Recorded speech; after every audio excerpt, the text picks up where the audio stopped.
Hi guys, how are you doing? I hope you're all having an awesome Tuesday so far. I don't know where the heck today even went, but I'm going to share this video to my VIP group, and then I'm going to tell you guys about my 10 keys to success.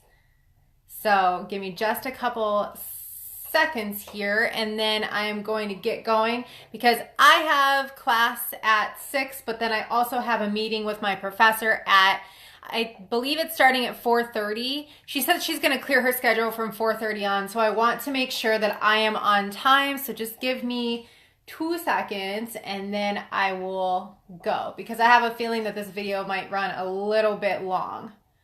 So let's see. Hello, hello, hello. How are you doing?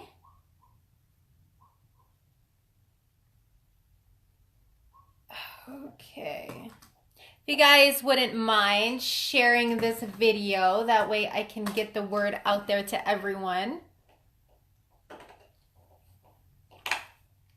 Coincidentally, my Diet Coke has actually been giving me the caffeine that I need to get through, which is kind of surprising enough because usually I never get like a caffeine high from any sort of like soda products or anything like that. But okay, so I actually wrote these down. I was thinking about them last night because I was thinking about how I was going to start going about like different days or whatever, how I was going to get focused, and just pretty much how I was going to change my life and start waking up and feeling better every day. And I have to say, the last 2 weeks that I've been doing this, you guys, I have been on fire. It is insane the things that my mind has been doing when I've literally just thrown doubt out the window and just started focusing on what I wanted. Now I'm more energized, I'm more focused, I don't like get sidetracked too easily. So hi, nice to see you on here. So I'm gonna try to get through these and we'll see. So 1, manifest your goals. So on here, what have you wanted to do for a while that you haven't taken action on? So I'm definitely guilty of this. My husband has always called me a dreamer because I kind of am. Like I've always had things like on my mind that I've always wanted to do. So just a list of them, and I have to like right up front, disclaimer, none of them really make that much sense. But that's okay because I have different passions in life, different goals, and just because they don't necessarily fit together doesn't mean that they're not possible for me to do. So I want to open a winery one day. I want to do like an animal sanctuary. I'm currently writing a book right now. I just came up with an idea on my way home about another title of a book that I want to write. I thought about doing blogs. Let's see what else. I want to do a podcast, and alongside that, I'm going to finish law school soon. So that's going to be in August. So all of this is going to be going on like simultaneously with everything that I'm doing now. But like with this, the thought of more or less achieving all these goals that I have on my mind right now has fueled just my energy in general. I was kind of just going throughout every day, just trying to get everything finished. Since I am close to the end of my term, I've kind of just been focusing on like, okay, I can make it to April, then my term's done. But it's like, where is the fun in that? Where is the fun in literally looking for the finish line and not like being excited about where you're going? Not saying that I'm not excited to be a lawyer, because come on, I've put in the last 2 years to become a lawyer. But being a lawyer is not the only thing that I want to be. I know that I have so much more in me to do and to spread to the world and everyone. So that's definitely what I'm going to be doing. So number 1, being that recap on that, is to manifest your goals. Tell as many people as possible. Hop on a live video and even tell the world, tell your page, tell whoever the heck you want, like that you want to accomplish all these things. And let me tell you, there's something really freeing about just coming on, being real, and saying, hey, these are the things that I'm passionate about. These are the things that I want to do, and I'm going to do them. And I love it because it's like the more that you talk about it, the more excited you get, the more real it feels, and you're just excited to be working for something in that moment. So that's 1. 2 is to be positive. So walk around with like an I don't care attitude. Now, I'm not saying don't walk around and say, well, I don't care about anything, so I'm just going to, whatever. I'm saying just don't care. So it's like, for example, if someone's having a bad day and they decide to take out that bad day on you, who cares? Have an I don't care attitude. You know, life is just going to happen sometimes. I prefer to happen to life. I don't really like life happening to me, but this is definitely something that I've had to pick up and just kind of let it roll off my shoulders. We have to accept day to day that there are things in life that we can't control, right? We can plan as much as we want to, but ultimately sometimes life just happens, and all we can do is prepare as much as we can and then let the chips fall as they may. My professor actually said that last night, and it kind of stuck with me because he was talking about how in cases like we prepare, and then once we get there, like as long as we're well prepared and we plan out for things and we don't slack off, and maybe something doesn't work out the way that we want it to, at least we know that we gave it our best. We planned the best that we could, and that's all you can do. So just go into everything being positive. Don't think about all the things that could go wrong. Think about all the things that can go right, and that is what's going to fuel you. So 3, live with integrity.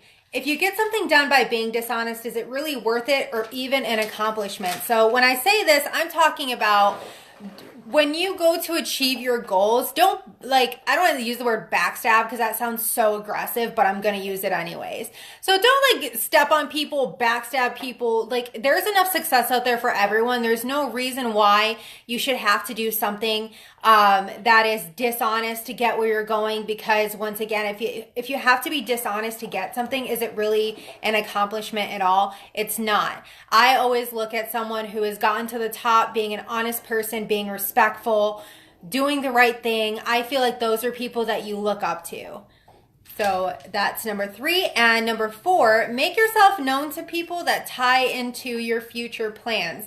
So the reason I wanted to talk about this is because this is essentially what I do at my school. So what I have here is you want to introduce yourself to people and you want to be confident. So I feel like this just keeps sliding down and I got to keep adjusting it.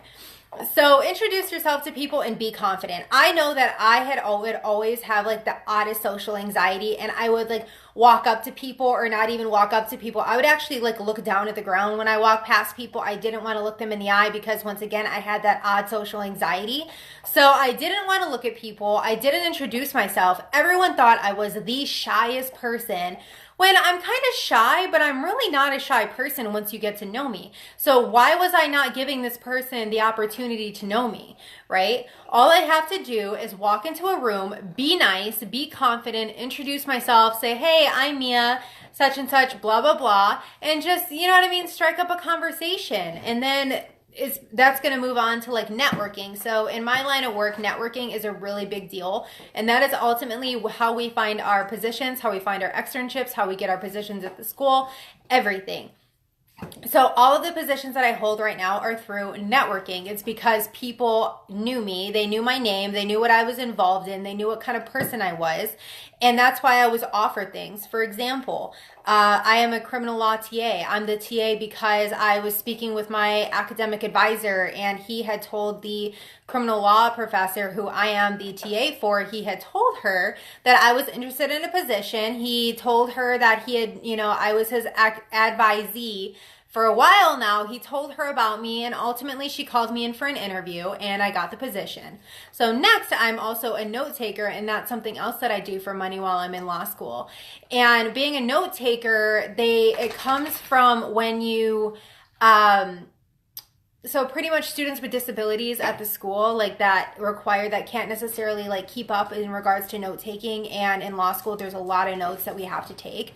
So they ask students, I'm not 100% sure how they choose this, but I believe it's based on GPA and word of mouth. So my assumption being that someone probably told this person about me, and that's why I was offered the position. Finally, my externship that I'm doing next term, the professor actually that I had last term, I had given an oral argument before the Michigan Court of Appeals, and he was the professor of the class that I was in. Well, since I was in there and he had seen how I worked, and I had also had him head over a event that the Criminal Law Society had, he offered me an externship for the summer. And so that's what I'm going to start doing between May and August. So I wouldn't have gotten that position had I not had, the TA position. People didn't know me. Like he offered me that position because I had walked up and introduced myself at some point. The same thing happened when I started working with the Innocence Project.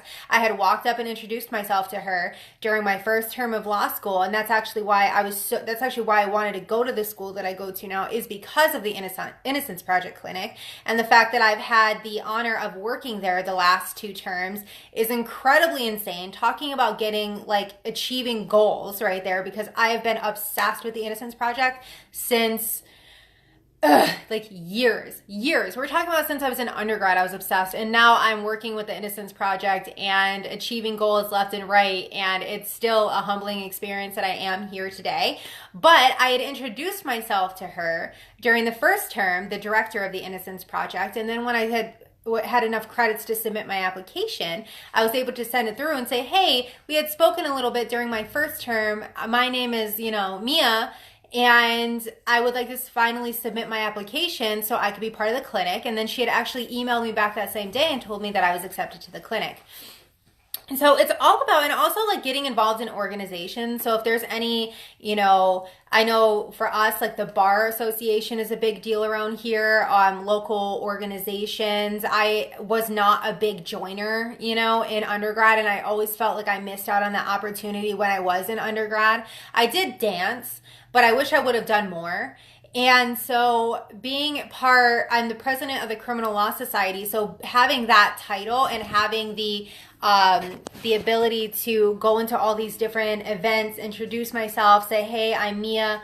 It's you would be surprised at how much people talk, especially if they have something good to talk about. So I definitely recommend making yourself known to people, because the more people you know, that opens up more opportunities out there in the world. And not to mention, it's always fun to know people wherever you go. So 5 is focus on everything you want. Don't listen to people who say one thing at a time. So I had to tell myself this. So I used to think, right now, since I'm in law school, I need to focus on law school and that's it. And I found that I had not really had another passion.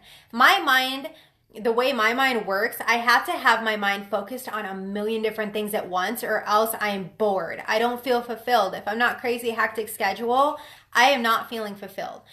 So I told myself I'm going to focus on my business, because I love makeup. I love that I get to work with women every day that I am obsessed with, that I admire, and also helping out local organizations. I love that I get to involve myself in writing my book.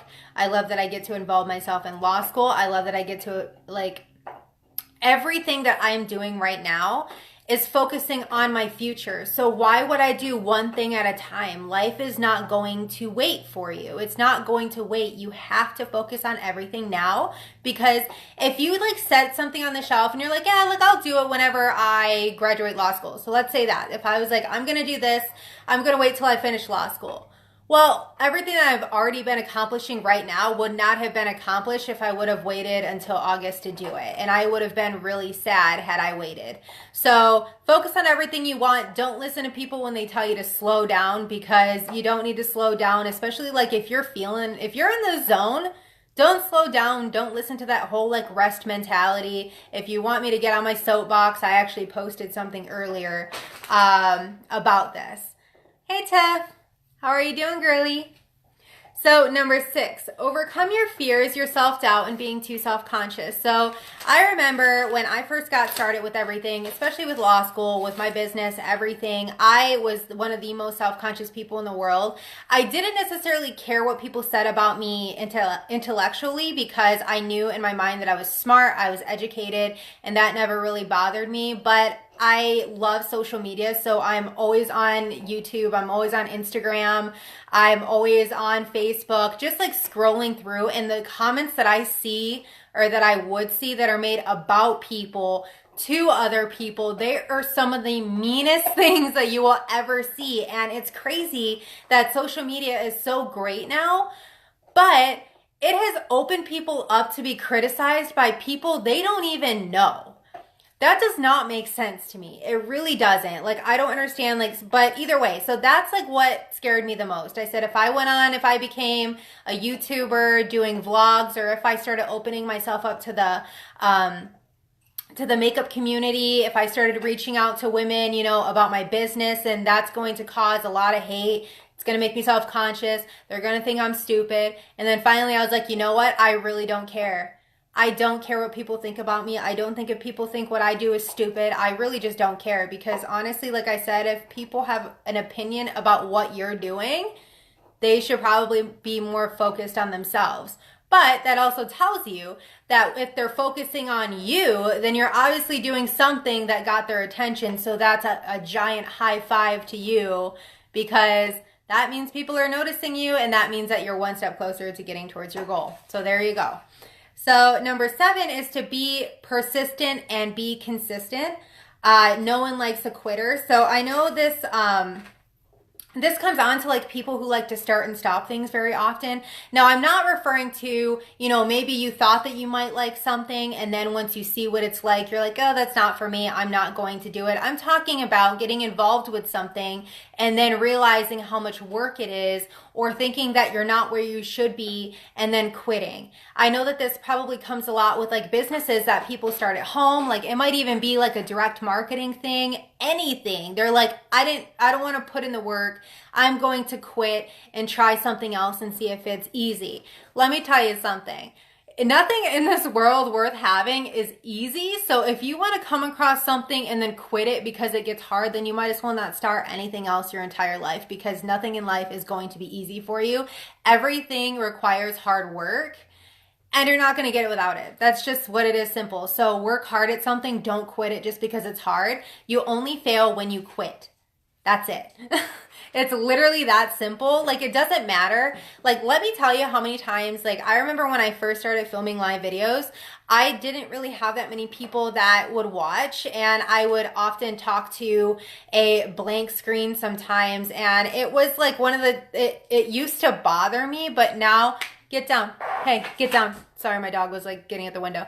It doesn't bother me anymore, because I know that's like, as long as I stay consistent, as long as I'm persistent, and as long as I just keep going at this, whatever it is that I do, I'm not going to fail, because I'm not going to give up, because success is what I want, right? So on that one, and also something that someone had actually told me, he's actually no longer with us anymore. He passed away, oh my gosh, at least like 7 or 8 years ago. He used to always tell me, because I was a vagabond, like, I love to move around the country all the time, and I always did it because I found myself unhappy where I was. So I was like, you know what, if I pack up and move and go do something different, I'm gonna be so much happier. Wrong.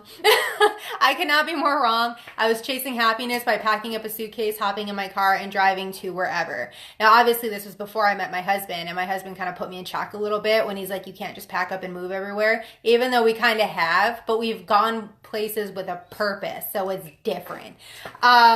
He used to tell me, this man who passed away, we were very close. He was actually the father of a close friend of mine who also passed away. He used to tell me, you know what, Mia, wherever you go, there you are. So whatever you start up now and you might not be happy with, you're still going to be the same person if you quit that one thing and then start something else. So if something's not working out, then chances are it's because you're not doing the work that's going to correct that. So number 8, time is important and don't waste it. Always plan and value your time. I cannot stand when people waste my time. And I'm talking about when people like make plans to do something and then they don't show up or something like that. Like, that's what I'm saying. So I used to take naps frequently. I actually can't remember the last time I took a nap. But I realized, and now don't get me wrong, I am not dissing naps. That is not what Mia is doing, because I know the value of an awesome nap, okay? What I'm saying is like, I literally would consistently, I felt that every day when I came home from school, I needed a nap. And so literally I would fall asleep for like 2 hours, and I'd realize like how much crap I could have gotten done within those 2 hours. And honestly, did the nap really help me that much anyways? Because I still went to bed at the same time. Like, it didn't help me stay up later. It didn't help me feel more awake. It literally just wasted 2 hours of my time that I could have been doing schoolwork or working my business or doing a YouTube video or anything. And I napped instead. So it's like, this is one challenge that I want to put on myself, and I know it's going to be a struggle. I'm going to try to just watch like one episode of whatever show I'm watching at a time, and then pause and do something productive, and then maybe I can go back and watch another episode. Speaking of which, total random note, anybody that's been watching The Bachelor, that got ruined for me because I have Hulu, and it doesn't doesn't upload until the next day. And I already figured out what the heck happened at the end. And for one, I don't even know if I want to bother watching the finale because it seems like a gigantic waste of time. So probably one episode of that is going to be more than enough. But nonetheless, so that's like how much time do we spend like sitting on the couch, watching TV, taking naps, all that stuff. And now I'm not, once again, telling you don't take like a break every once in a while. But when you have so many things left that you want to accomplish, yet you're not accomplishing them because you're wasting time doing something else, and you have no one to blame but yourself. So on that note, number 9, don't do stuff that you don't want to do. It is okay to say no. I used to be guilty of this. I would actually feel bad. Like it would start like where someone would ask me to do something and I'm like, yeah, I'm all over it. And then I would end up forcing myself to go, and I wouldn't really want to go. So it's like my schedule would be jam-packed with stuff that I didn't want to do just because I didn't want to say no. And also, I'm a firm believer that if you do something that you don't want to do to begin with, just for the sake of lip service, saving face, whatever, you're going to half-ass it, and it's not going to be great, and it's not going to be a good time anyways. So that's why I always say, like, if I ask someone to like do something with me and they're kind of like on the fence, I'm like, don't even worry about it, because if you're going to come into this like with I don't really want to do this attitude, you're just going to like impact my time. I'm not going to have that good of a time. You're not going to have that good of a time. Like, why? There goes back to that again. Why waste everyone's time? You know what I mean? Just say no. It's okay to say no. Do the things you want in life. Life's short. There's no point in spending all your time, you know what I mean, like just saying yes for the sake of saying yes to something. I swear. This thing needs to have more caffeine in it. All right, last but not least, number 10, empower others. I think this is so important because I don't believe that tearing someone else down is going to make you feel better about yourself. It's not. I think that when people start downing other people that they, see like being successful, seeing doing something, like, who are we in general? And I'll put myself in this category because I am guilty of doing these kind of things. It's something that I'm working on, and it's something like, it's one of those things, right? It's like, if we're all honest with ourselves, we know that we've had those moments where we're sitting on the couch, maybe like scrolling through Instagram, like, oh, can you believe this person? Or why are they doing this? Why are they doing that? Like, like, why is that any of our business? You know what I mean? What they're doing. So empower people. Like, I also see this too, which I actually talked about on my network marketing video a few weeks ago. It's where people will sit there and they will post about someone else's business that they're doing, and then there'll be like this 20 to 30 thread comment. Yes, I'm that person that reads the comments because I'm nosy. But like, they literally just sit there and they just rip and bash other people's businesses, and I don't understand why they do that. Why are you going to hate on something that you don't even do yourself? Just for the sake, because you have an opinion about it, doesn't give you the right to sit online and bash other people and have nothing good to say. Like, that's kind of like where I'm coming from. Like, I don't believe in the whole like public bashing. If people want to run their business a certain way, that's none of my business to sit there and post about it online and talk about it. You know what I mean? So I think if we were to, empower each other, give compliments where compliments are due, and just genuinely be nice. Like, I don't need to cut down someone else's business in order to do well myself. I'm worried about myself. I'm not worried about what other people are doing with their business. I'm worried about improving me. My success is not dependent upon someone else doing well or not doing well. Like, my success is reflected in the work that I put in every day, that I get up early, bust my ass every day. That's what my success is based on. So, I mean, that's kind of where I'm at this point right now. So that kind of sums up a little bit like my top 10. I'm sure I'll have more, but these are the ones that I was thinking about last night. My keys to success. Let me know what you guys think about this. I feel like I kind of came off a lot harsher than I normally do in my videos, but I feel like I had a lot to say. So I hope that you guys maybe got something from this. If you're watching this back on replay, do a hashtag replay underneath so I know kind of a gist of the audience that I have, or if you have any requests on any live video content that you want me to cover, I'm always open to it and I love talking about it. So on that note, I need to get going, give my voice a break because it's starting to feel scratchy a little bit, enjoy some of the sunshine, and yeah, I'll talk to you guys later. Bye!